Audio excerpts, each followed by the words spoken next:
Summary of Jasper Jones by Craig Silvey. The story of Jasper Jones happens in a small town in Australia in the late 1960s. Late at night, a boy named Charlie Bucktin is reading in his room when another boy named Jasper Jones knocks on his window and tells him to come outside. Jasper begs Charlie to come with him, and Charlie agrees because he likes and respects Jasper. Charlie thinks about what he knows about Jasper as Jasper shows him around their town, Corrigan. Jasper is half-caste, which means that one of his parents is white and the other is Aboriginal. He is blamed for every bad thing or crime in Corrigan because he is of mixed race. His father is a lazy alcoholic, so Jasper has had to take care of himself for a long time. Charlie follows Jasper as he walks past the river and into a space in the trees. Jasper lives and sleeps in this cave. Jasper shows Charlie what he has found, a young girl's body hanging from a tree by a rope. Jasper tells them that the girl is his girlfriend, Laura Wishart. Jasper says he found Laura hanging there earlier in the night and went to Charlie for help because he thinks Charlie is smart, honest, and faithful. Charlie is shocked when he sees a dead body and tells Jasper that they need to call the police. Jasper says that if they do, Jasper will be caught and sent to jail for the crime. Jasper talks Charlie into putting Laura's body in a nearby river to hide it. He and Charlie have to try to find the real killer, because Jasper can only clear his own name if they do. Jasper thinks that Mad Jack Lionel, a strange old man who lives alone and is said to have killed a young woman years ago, is the real killer. In Corrigan, sneaking onto Mad Jack's land and stealing peaches from his tree is a typical act of bravery. Charlie spends time with his folks, Wesley and Ruth Bucktin, the next day. Charlie looks up to his father a lot because they both love to write. Charlie thinks that Wesley is writing a secret book in his library, and he wants to talk to Wesley about it. Charlie doesn't like his mother because he thinks she is bossy and small-minded. A long time ago, when she gave birth to Charlie's younger sister, she was very close to dying. Ruth is from a rich family in a big city, and she hates her life in Corrigan. Everyone sees this except for Wesley. Jeffrey Liu, a smart and funny Vietnamese boy, is Charlie's best friend. Because Corrigan sent a lot of men to fight in the Vietnam War, the people in the town are racist toward Jeffrey. Even though Jeffrey is a great cricket player, Warwick Trent, a bully who constantly threatens both Jeffrey and Charlie, won't let him play on the town cricket team. We also learn that Charlie is afraid of bugs and has a crush on Eliza Wishart, Laura's beautiful and smart sister.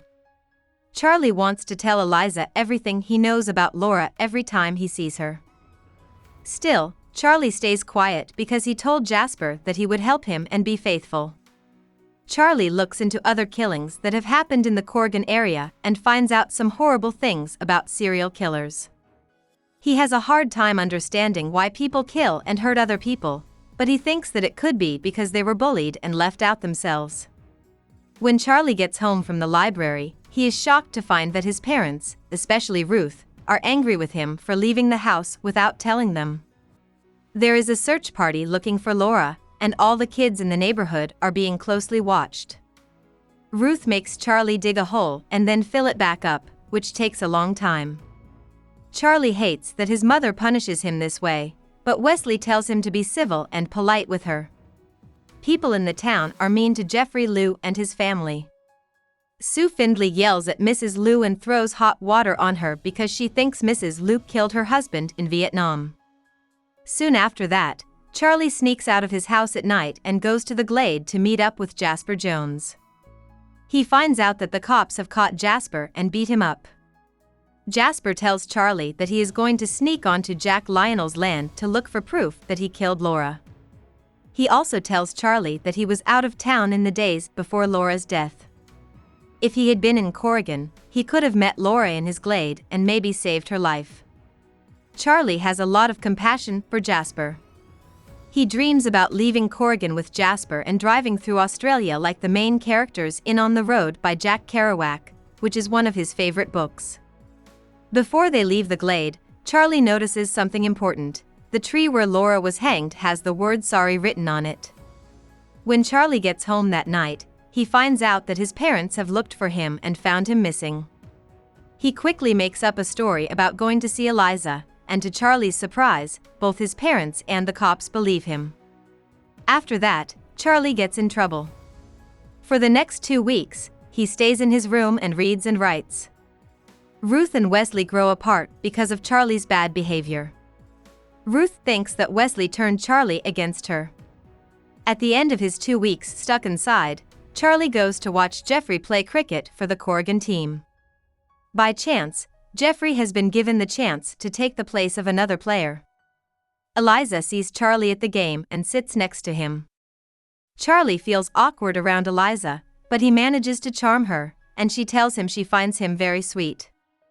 Charlie is happier than he has been in weeks after they kiss. In the meantime, Jeffrey plays very well and helps Corrigan win the cricket game. Because of this, everyone on his cricket team, even Warwick Trent, has to accept him. 4 guys go to Jeffrey's house the night after the cricket game and destroy his father and Lou's prized garden. Charlie is the first to notice the damage. He screams for his dad, who runs outside and fights all 4 guys. Soon after, other neighbors join him and they beat up the attackers. Charlie is very moved by how brave his father was. Charlie plans to spend New Year's Eve with Eliza at the town's annual fireworks show. Eliza gives Charlie a hint that she has something important to say. Before he can meet her, Charlie looks out his window and sees Jasper. Jasper wants Charlie to go with him to Mad Jack Lionel's place. Jasper says he has looked through Mad Jack's property and found an old car with the word sorry scratched on it. He plans to go to Mad Jack's house, tell him what he knows, and push him to say that he killed Laura. Charlie reluctantly agrees to go with Jasper, even though he doesn't believe that Jasper's plan will work or that Mad Jack really killed Laura. At Mad Jack's house, Charlie is surprised to see that Jack is a nice, lonely old man who isn't at all mean to either Jasper or Charlie. Jasper tells Jack in a very angry tone that he knows Jack killed her. Jack starts crying, and he says that he did it. Jack looks confused when Jasper tells him more about Laura's death. In the next hour, Jack tells Jasper the truth. Jack is actually Jasper's own grandfather. David Jones, Jasper's dad, married a beautiful Aboriginal woman named Rosie Jones many years ago. Because Rosie wasn't white, Jack didn't like the marriage. So, David turned his back on his father and changed his last name. After Jasper was born, Jack changed his mind about Rosie and became good friends with her. One day, when Jack and Rosie were alone, Rosie got appendicitis. Jack tried to drive her to the nearest hospital, but he got into a terrible car accident that killed Rosie. David never talked to his father again, and he never told Jasper anything about him. Jack tells Jasper that he wishes that he had died in the crash instead of Rosie. He also says that he has always thought Jasper avoided him because David told Jasper that Rosie had died. Now that he knows the truth, Jack understands that Jasper avoided him because he didn't know who Jack was. Jasper and Charlie are shocked by what Jack has to say. They are confused as they leave Jack's house and go their different ways. Charlie runs into Eliza as he walks home, and she tells him that she has important information. Eliza takes Charlie to Jasper's glade. Along the way, Charlie sees his mother with another guy and learns that she has been cheating on him. He tells her in a furious tone that he will never listen to her again. Eliza tells Charlie in Jasper's glade that she is to blame for Laura's death. Eliza says that on the night Laura died, she went with her to Jasper's glade. She didn't say anything as she watched Laura sit and wait for someone to come. Laura eventually climbed up a tree, put a rope around her neck, and hanged herself. Eliza brings out a letter that she says she found under Laura's body when she was hanging. Eliza gives the letter, which is meant for Jasper Jones, to Charlie to read. In it, Laura says that her father, Pete Wishart, beat and raped her for years. On the day she died, Laura found out that she was pregnant by her own father. She tried to tell her mother what her father had done, but her mother didn't believe her. After that, Laura's father went into her room and beat her badly, telling her never to talk about how bad he was again. Eliza heard screams coming from Laura's room and then saw Laura running out of the house. She went with Laura to Jasper's glade and saw him kill himself there. A few nights later, Eliza went back to Jasper's glade and wrote sorry on a tree. She felt guilty because she had stood by and done nothing while her sister killed herself. What Eliza tells Charlie makes him feel very bad. Eliza asks him what he knows about Laura, and Charlie says that he and Jasper helped him move Laura's body. Eliza is hurt by this news, but she can still forgive Charlie. While they were sitting in the glade, Jasper came and asked Eliza what she was doing there. Eliza tells Charlie everything she has already told him. Jasper moans and screams as she does this, and then he jumps into a nearby waterhole. Charlie jumps after him, pulls him up, and hugs him on the surface. He sees that Jasper's image of being charismatic and brave is just a mask that hides his fear, sadness, and loneliness. Jasper tells Eliza that he is to blame for Laura's death because he could have stopped her from dying if he had been in Corrigan at the time. Eliza agrees with everything that Jasper says. She suggests that they report Pete's crimes to the cops. Jasper and Charlie say no to this idea. They say that if they go to the police, Jasper will be blamed again for Laura's death, just like he blames himself now. Charlie comes to the sad realization that the best thing to do is to keep quiet about how Laura died. He also sees that Eliza seems to blame Jasper for Laura's death and wants to treat him properly. When Charlie thinks about Jasper, he remembers a silly fight he had with Jeffrey about whether Batman or Superman was better. He learns that, like Batman, he has to accept and welcome his fears and limits instead of trying to be like Superman, who doesn't have any. The next day, Eliza, Jasper, and Charlie all go in different directions. Charlie knows he will never see Jasper again because Jasper is leaving Corrigan for good. When Charlie comes home, he finds that his mother is also getting ready to leave Corrigan. She told Wesley about the man she was seeing.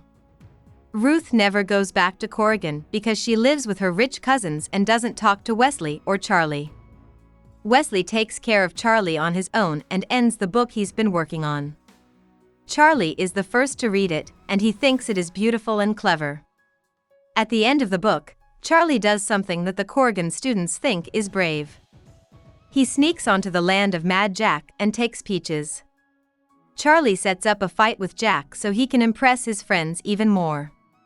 He tells Jack he'll make him dinner soon to make up for the fight. The kids in school cheer and clap as Charlie leaves Mad Jack's land. Warwick Trent agrees that Charlie has done a very brave thing. Charlie thinks to himself, with a smile, that it took more courage to pick up the bugs-filled apples than to sneak onto Jack's land. Someone sees a cloud of smoke in the distance all of a sudden. Charlie runs towards the smoke and sees that Eliza's house is on fire. Her parents are still alive, but her father has burns on his body and is wearing a breathing mask. Charlie figures out that Eliza set fire to the house, and he realizes he'll never fully understand why she did it. He also knows that Jasper will be blamed for this act of burning and will have to stay away from Corrigan for the rest of his life. This makes Charlie sad, but it doesn't worry him because he knows Jasper is too smart for the cops to catch. Charlie walks up to Eliza, who is still looking quietly at the fire, and whispers the perfect words in her ear. About the author. Silvey grew up in a small town in Western Australia that is similar to Corrigan, the place in Jasper Jones. He was a very smart child who spent a lot of time inside reading. His favorite authors were Southern Americans like Harper Lee and William Faulkner. The main character in Jasper Jones, Charlie Bucktin, has many of the same habits as Silvey and likes many of the same books. Rhubarb, Silvey's first book, was finished when he was only 19. It wasn't a big hit, but he got good reviews and a spot in the famous Books Alive campaign because of it. Rhubarb was Silvey's first book. For years later, he wrote Jasper Jones, which won several important literary awards, including the Prince Honor Award from the American Library Association. He lives in Fremantle. Hope we summarized it fully and you liked it. Please hit the like button and subscribe to our channel so that we are motivated to create more videos.